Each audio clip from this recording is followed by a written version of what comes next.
भाजप म्हणजे कोण? हिंदू या देशामध्ये सगळे आहेत। और जो लोग अपने आप को हिंदू कहते हैं वो 24 घंटा हिंसा हिंसा हिंसा, नफरत नफरत नफरत, असत्य सत्य असत्य।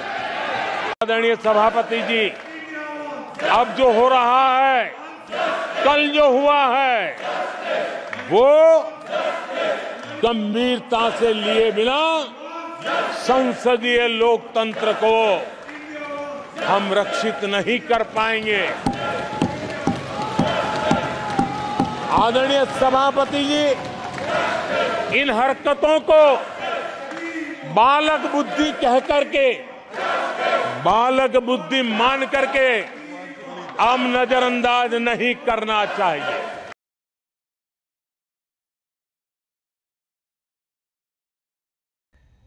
मित्रांनो, या देशामध्ये फक्त भाजपवालेच फक्त हिंदू आहेत आणि भाजपला बोललं म्हणजे समस्त हिंदूंना बोललं असं आहे का? भाजप म्हणजे कोण? भाजप म्हणजे फक्त आरएसएसचं ऐकणारे। हिंदू या देशामध्ये सगळे आहेत। जे जे हिंदू म्हणून आहेत, जे जे या देशाचे मूळ निवासी आहेत, ते हिंदू आहेत। कदाचित काही धर्म बदलून इकडे तिकडे गेले असतील, पण जर राहुल गांधींनी सांगितलं की भाजपवाले हिंदू म्हणून घेतात, हिंदुत्वाच्या भाषा बोलतात आणि फक्त नफरत, फक्त तिरस्कार, चीड, राग हेच व्यक्त करतात आणि त्याच्यातून शेवट काय करतात तर हिंसा, फक्त नफरत नफरत नफरत, हिंसा हिंसा हिंसा। बर, या गोष्टीमुळे हिंदूंचा काय अपमान व्हायची गोष्ट आहे? ते भाजपवाल्यांकडे बोललेत, ते प्रधानमंत्री महोदयांकडे बघून बोललेत। याचा अर्थ समस्त हिंदूच बदनाम केला। हे अकलेचे तारे का तोडतायत? या देशात बहुसंख्य हिंदू आहे म्हणून हिंदुस्तान म्हणतात। बर, हिंदू म्हणजे काय हे तरी समजून घेतलंय का कधी? हिंदूंचा संस्कृत अर्थ काय होतो सांगा बरं मला। आजपर्यंत आमच्या हिंदूंना धर्मव्यवस्थेमध्ये जातीच्या उतरंडी केल्या। आमच्या हिंदूंना वर्ण वर्चस्ववाद्यांनी कोण श्रेष्ठ, कोण कनिष्ठ, कोण शूद्र हे ठरवलं कोणी? ब्राह्मण, वैश्य, क्षत्रिय आणि शूद्र ही उतरंड उभी कुणी केली? मग प्रत्येक ह्याच्यामध्ये एवढ्या जाती कुणी वाढवल्या? जातीच्या उतरंडी कुणी निर्माण केल्या? ह्या सगळ्यांचा आलेख आमच्या हिंदू म्हणून घेणारे बांधव कधी करणार आहेत की नाही?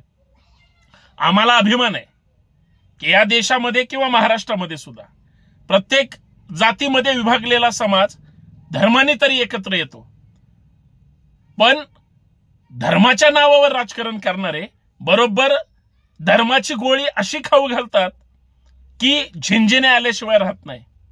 आणि लक्षात घ्या, धर्माची दारू आणि जातीची नशा इतकी वाईट असते, इतकी वाईट असते की ते तुम्हाला नशिडेच बनवते। तुम्ही त्याच्यात उद्विग्न होऊन जाता किंवा तुम्ही त्याच्यात इतके कर्मठ होऊन जाता की तुमच्यासारखे तुम्हीच असता। असा संसदेच्या सभागृहामध्ये राहुल गांधी बोलले। राहुल गांधी कोण आहेत?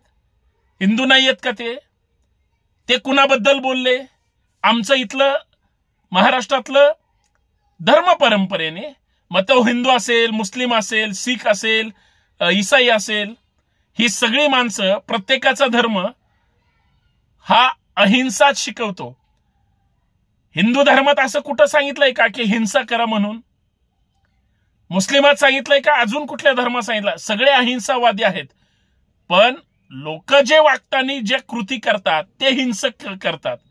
कुणी धर्माच्या नावावर करतं, कुणी जातीच्या नावावर करतं, कुणी नेत्याच्या नावावर करतं, कुणी अजून टोळीच्या नावावर करतं, पण हिंसा करण्याचा प्रयत्न करतात। आता त्यांना काय सांगायचं असेल असं मला वाटतं। राहुल गांधींनी ज्यांच्याविषयी बोलले ते फक्त एका पक्षाचे आहेत। राहुल गांधी फक्त भाजपसाठी आणि भाजपच्या लोकांसाठी, आरएसएस साठी आणि हिंदुत्ववाद्यांसाठी राहुल गांधी बोललेत। आता त्याचा राग इतर हिंदूंना यायचं काहीच कारण नाही। राहुल गांधी भाजपबद्दल बोललेत, इतरांना वाईट वाटायचं काहीच कारण नाही। त्याचं कारण असं आहे, ज्या भाजपची मातृसंस्था ही आरएसएस आहे आणि त्यांच्या वेगळ्या वेगळ्या ज्या उपसंस्था आहेत, फक्त त्या लोकांना मिरच्या झोंबलेल्या आहेत। बाकीचे हिंदूंना नाही. कारण बाकीचे बिचारे सरळ मार्गाने अहिंसावादीच आहेत, अहिंसेच्याच मार्गावर चालतात. ते कधीच नफरत पसरवत नाहीत. एखाद्या विषयी वाईट बोलण्याची फॅक्टरी आहे का कुठं? एखाद्या विषयी घाणेरडं त्या ठिकाणी विचार ठेवण्याची कंपनी आहे का कुठं? भाजपची मात्र प्रायव्हेट लिमिटेड कंपनी आहे, जी फक्त नफरत निर्माण करते, जी फक्त हिंसा घडवण्याचं काम करते. आता ही हिंसा कशी आहे? ही रस्त्यावर उतरून हिंसा करणारी हिंसा नाहीये. कदाचित त्यांची ती असू शकेल, पण मला असं वाटतं ही हिंसा जी राहुल गांधींना भाजपविषयी सांगायची आहे, ती हिंसा वैचारिक आहे, ती हिंसा धार्मिक आहे, ती हिंसा सामाजिक आहे आणि ती हिंसा आर्थिक सुद्धा आहे. या चारही गोष्टीची जर फोड केली तर तुम्हाला त्या हिंदूंमधला अर्थात हिंदुत्ववाद्यांमधला अर्थात मनुवाद्यांमधला हिंसेचा भाग कळेल. सामाजिक हिंसा कशी?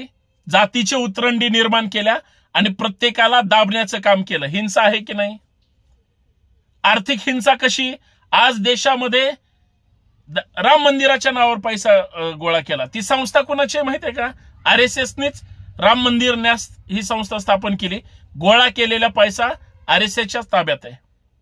या देशातली बऱ्याच आर्थिक बँका सुद्धा नाड्या त्यांच्या हातात आहे. नाही इतरांना संधी मिळत, त्यांचीच मोनोपॉली आहे. याला म्हणतात आर्थिक हिंसा. वैचारिक हिंसा बघा, तुमच्या ज्या बहुजन महापुरुषांचा इतिहास आहे तो संपूर्ण इतिहास बदनाम करून टाकण्याचं आणि पर्यायी इतिहास पेरण्याचं काम हे यांच्या लेखणीतून करतात.